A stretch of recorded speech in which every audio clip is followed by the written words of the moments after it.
Can you discipline a neurodivergent child, a sensitive child? My name is Marcela Collier. I'm a parenting coach who has worked with 14,151 parents of sensitive and neurodivergent kids. I'm an autism mom, and my son has ADHD as well. So, can you discipline a neurodivergent child? The answer is yes. On this video, I'm going to share with you how to do it,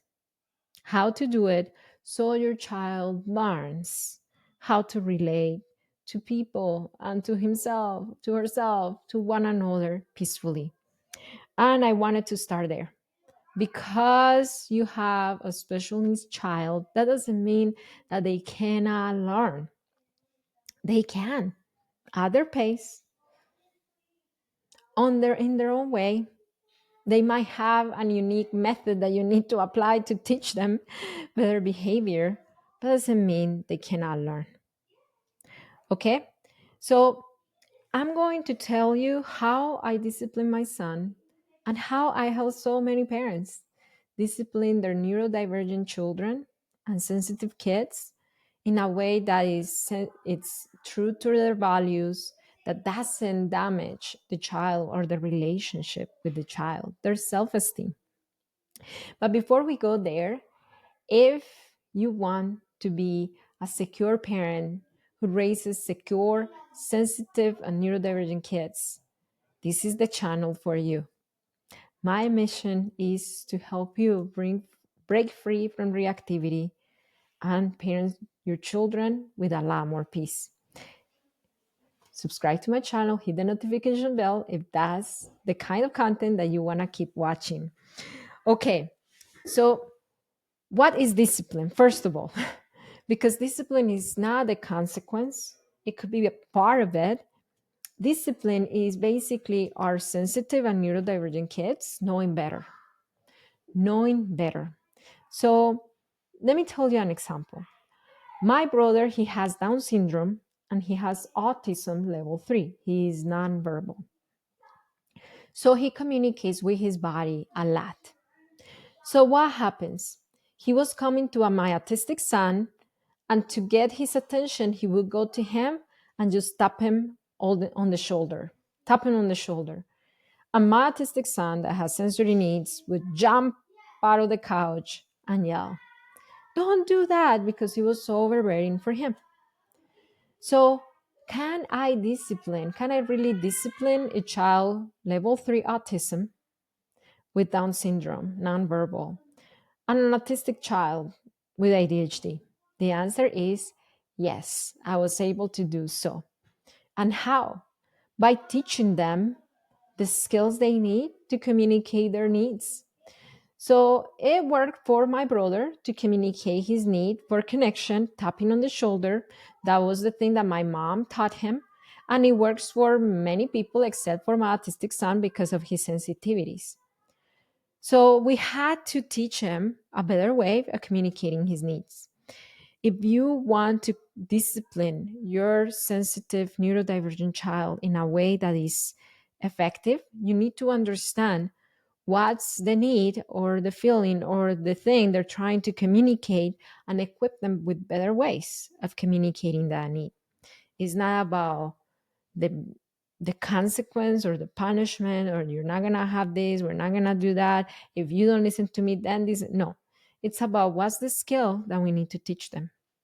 So we taught my brother a different skill with my son. So every time that he needs connection with my son, he goes right in front of him and he does this or he does this. And my son acknowledges it and doesn't feel so triggered by the tap on the shoulder that he finds so annoying. And I taught my son that if he feels annoyed by his uncle, instead of yelling, he could say, "Hey," take a deep breath and say, "Hey, this doesn't feel right. Can you shake my hand or can you wave hello?" Now, is this perfect? Not by all means, it's not perfect. So that's the how. Let's go to the how. The how is with consistent prompting and repetition and encouragement. You're not going to be successful by telling your autistic son once, twice, three times. You have to keep repeating the skill and prompting the skill before he needs to apply the skill. Okay? Uncle David is coming to visit. Remember, if he does something that bothers you, you can voice your needs instead of yelling. Your nephew is coming to visit. Remember, if you want to call his attention or if you want to connect with him instead of tapping on the shoulder, as you do with everybody else, you can wave hello and call his attention that way. Before it happens and with a lot of repetition, and not to get angry or overwhelmed. I would say not to take it personally when they're not able to practice the skill. Because sometimes my autistic son is so overwhelmed that he cannot access that skill at a particular moment. So, can you discipline a neurodivergent child? Yes. Can you discipline them while keeping their, while raising them with good self-esteem? Yes, as long as you don't take it personal, you keep consistent, you relate what you're teaching to a particular skill, and you remain calm and assertive. Because if you're not calm and assertive and you are triggered and overwhelmed and reactive, then they're not going to receive it the same way. They're not going to even learn the same way. Now, if you're like, I want to do all this, but I'm so reactive, Marcela, are you? There is no shame on that. I used to be there as well. It's not easy. And what turned the corner for me is when I gained deep understanding of my needs and my child's needs. If you want to gain that deep understanding and break free from reactivity, I have an invitation for you. I have a free class that you can access right now. Yes, these are my twins in the background. They're playing today because it's a holiday. This free class will teach you my parenting with understanding system of needs to break free from reactivity and raise secure children. You can find it in hicparenting.com here in the description below, or you can put a card up here. I'm going to put a card up here, not you. I'm going to put a card up here and you can find it there as well. Valerie, she's a mom of a 5-year-old autistic boy. And she used to deal with a lot of yelling and reactivity because hygiene was a struggle. He used to run under the bed and refuse to brush teeth. And once she went through this free class, she started feeling a lot more confident because she understood where he was coming from and what she needed to stay calm. Then she became a coaching client and she transformed her parenting forever. Now she is parenting her autistic son with a lot of confidence and peace. Okay, so these are the things that are important when it comes to disciplining our neurodivergent. Number one, to understand that they're not trying to misbehave, they're just communicating a need. This is the only way they know. And sometimes the only way they know is whining or crying or hitting or kicking.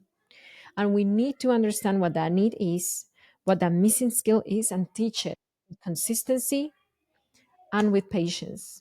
And I'm getting notifications in my computer. I'm sorry, I forgot to close my WhatsApp. I keep my WhatsApp open when my family wants to talk to me. That's how you discipline a neurodivergent child.